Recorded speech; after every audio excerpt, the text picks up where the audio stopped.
Today we're going to be checking out the new Diamond Select, The Nightmare Before Christmas. This is Vampire Jack and the Winged Demon.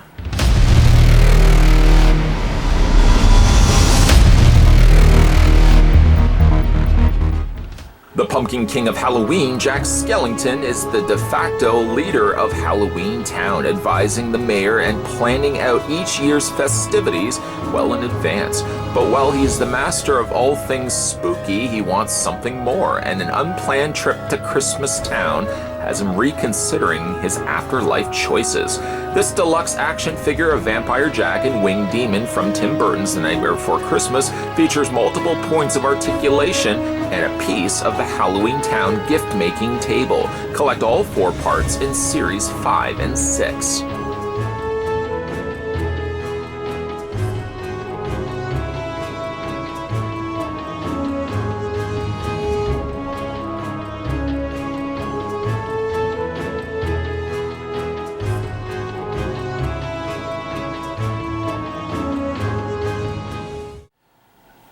Okay, so let's go ahead and get some measurements going for both the figures, and then we'll look at all the goodies that they come included with. Why don't we start with the Winged Demon, because it's the smaller of the two.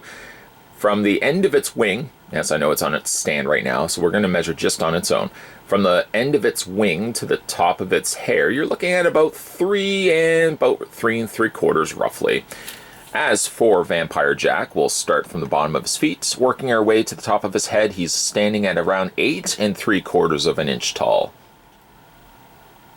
The figures come with goodies aplenty. Why don't we start first by a part of the gift-making table.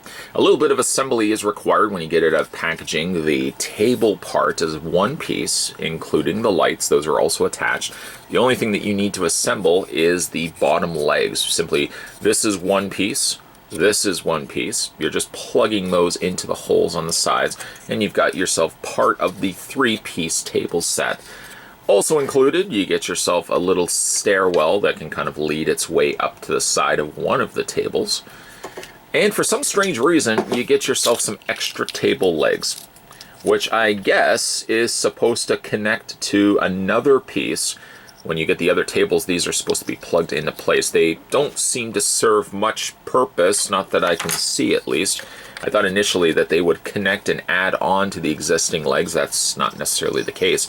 So these are just extra pieces for the time being. They don't seem to go anywhere, not that I'm aware of. So you get these extra pieces you may want to just hold on to for the time being.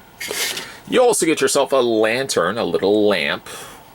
Again, it doesn't really connect anywhere. It doesn't go anywhere necessarily. So I suppose for the time being, you could kind of just have it on the table side in the back corner. And you also get yourself a little ghost, a spooky little ghost with package in hand. The package on the back of the package, it sort of just has the ghost kind of just attached here. It doesn't look as if he attaches specifically to this table, unless he's supposed to slide his hand maybe through like between the lights and the piece of wood. Maybe he's supposed to slide his way through there. But of course, the one thing I am worried about is breaking the lights. Of course, that's the last thing I'd want to do. So I'm wondering if maybe, it doesn't seem like he really clears enough here. So he may actually go not so much with this table, but one of the other 2 tables that are going to go on either side of this. Nice looking table, by the way. Good job from the folks over at Diamond Select. We'll put those to the side. Let's first have a look at Winged Demon, and then we'll kind of wrap up this review. I know we're not wrapping it up just yet, but then we'll end it off with Vampire Jack. So the Winged Demon is pretty cool looking, I have to admit. A nice, scary looking face. He comes with a display stand, because really without that, there'd be no way to display him. There's nothing, you could hang him, I suppose, but there's not really any place where you could loop, I guess maybe around his neck. It's a little bit on the morbid side. But he does come with this hook, which he sort of just sits, his arms, it kind of sits over top of his armpits, or his armpits, I should say, rather, sit on top of those little hooks, and it keeps him at bay. It's a neat, clever way of having a flying character, and I definitely would probably try to see if I can make use of this stand for other purposes as well, because it's a really clever means. Simply It's one of the few times I haven't seen a peg go in the back of a figure's body, that it just, you know, it supports it. I guess you could probably put like a leg or something there as well. I'm trying to think well in advance. The display stand is a circular clear base with several different knuckle joints, one at the bottom, midpoint. Well, there's 4, 1, 2, 3, and 4. And then these can also rotate independently as well, so you can rotate any one of these to get the proper angle that you want. Put that to the side. As for the Winged Demon, I didn't forget about him. Primarily, he's all just a black molded plastic figure with a little bit of paint, just a little bit on the eyes, and certainly a considerable amount in the teeth area. Posability is where he gets a little on the worrisome side. He does have a ball joint in his head, but it's such a small joint. I do move it, but I move it with such extreme caution because I certainly do not want that breaking on me. The biggest of my concerns are these arms. Yes, the arms do have posability, but again, they're the smallest, they're probably one of the smallest pegs I've seen on a figure. I would be very worrisome that this may potentially break. I'm even just very gingerly checking to see if the arms hinge outward. I don't think they do. They're just simply pegged into place. Very, don't want to say brittle plastic, but just simply by the nature of the plastic used and then how thin these limbs are, you can imagine that these would be a little on the fragile side, so FYI.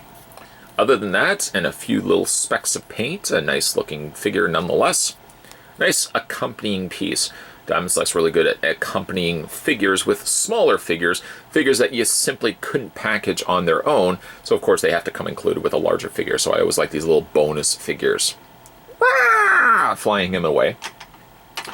And we'll just put him on the table there. Let's have a look at Vampire Jack. Now, Jack is on a display stand. Of course he has to be on a display stand.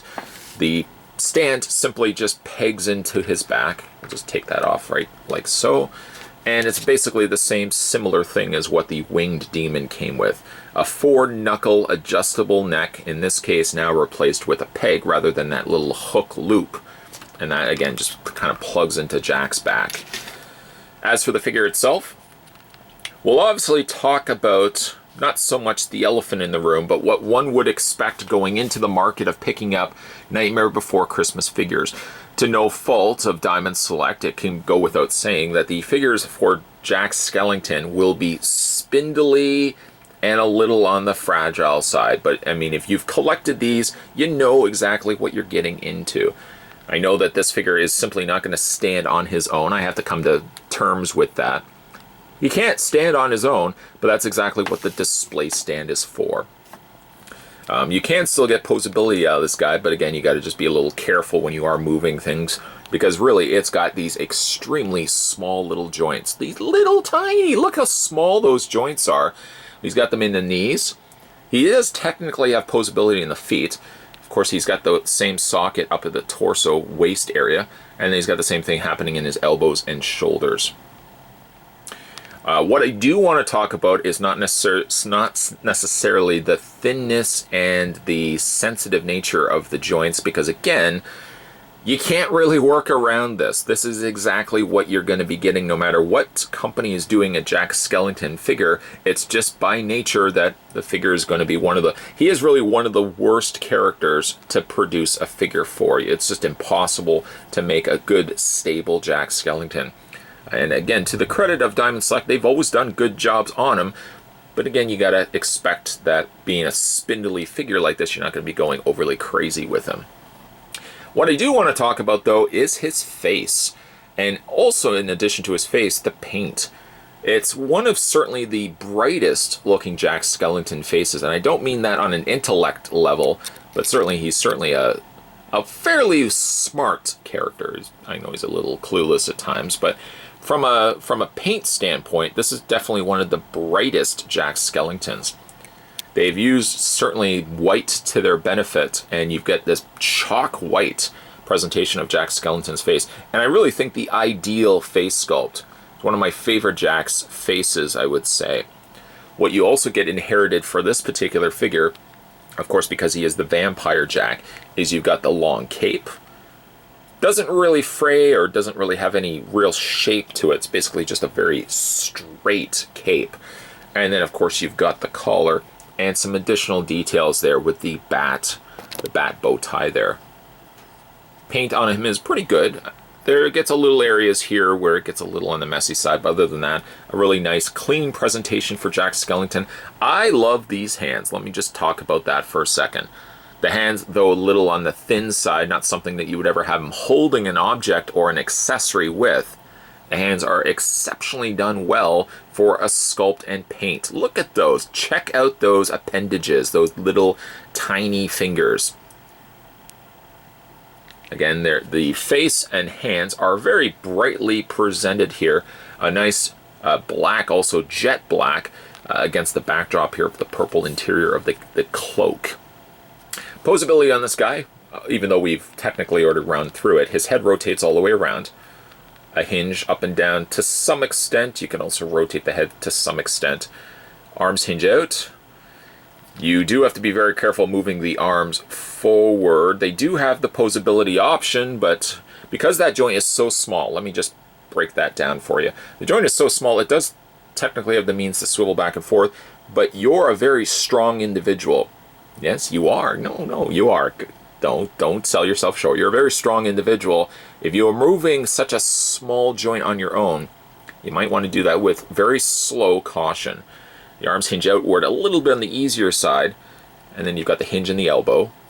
The elbow also rotates, and you also can rotate the hand. He doesn't seem to have a waist swivel, however the legs split out. Forward, back, bend at the knee, and then you've also got the little swivel in the foot. I cannot stress this, obviously. I'm saying the obvious points here. Can't stress this enough. If you obviously want to be displaying Jack upright and not always looking as if he's going to be taking a nap, display stands can be your very best friend. And then while we're at it, let's adjust this waist clip here. There we go. Bring this down. And we'll bring in his little buddy. The wing, which we can just put right there. I suppose the takeaway for both of these figures is fragile and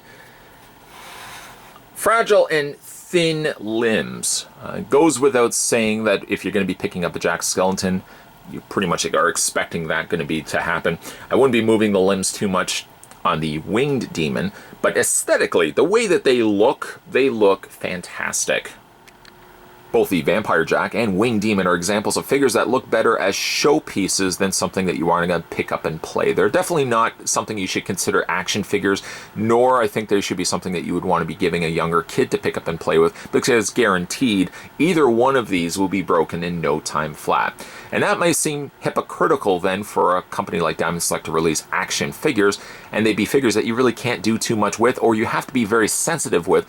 But there are some figures on the market today, and Simply Jack Skellington is a good example of that.